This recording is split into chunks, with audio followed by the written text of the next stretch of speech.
सबका के बाटेलू हमरा के डांटेलू, उठवा दाबा के कहे दांते तू काटेलू।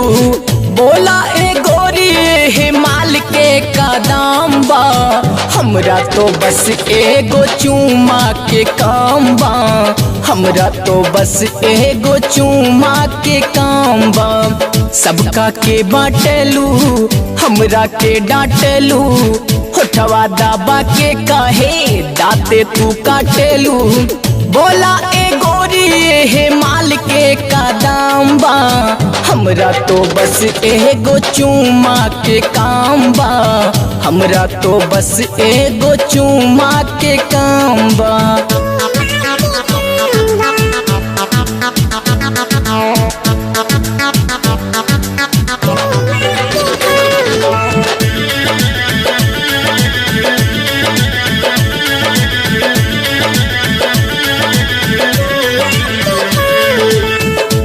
सतावा तारू गोरिया हो प्यार में, दे दाना चुमा आजा गमछा के आड़ में,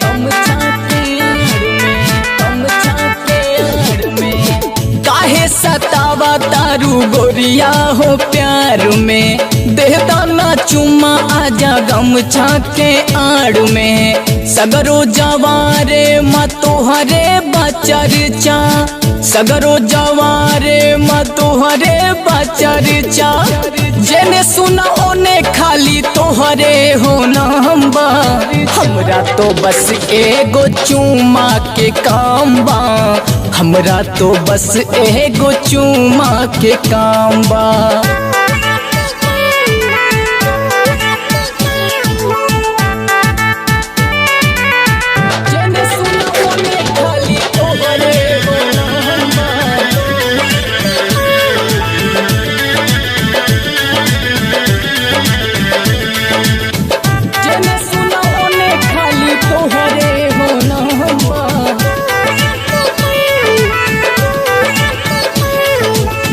बोला ए मीस कितना लेबू तू फीस हो, भला ही तू हमसे ले ला ज्यादा 10-20 हो।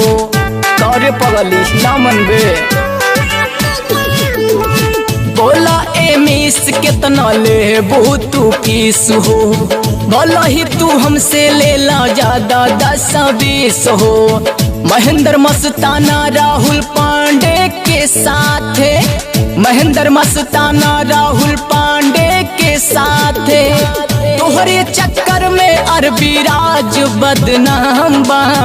हमरा तो बस एगो चूमा के काम बा, हमरा तो बस एगो चूमा के काम बा।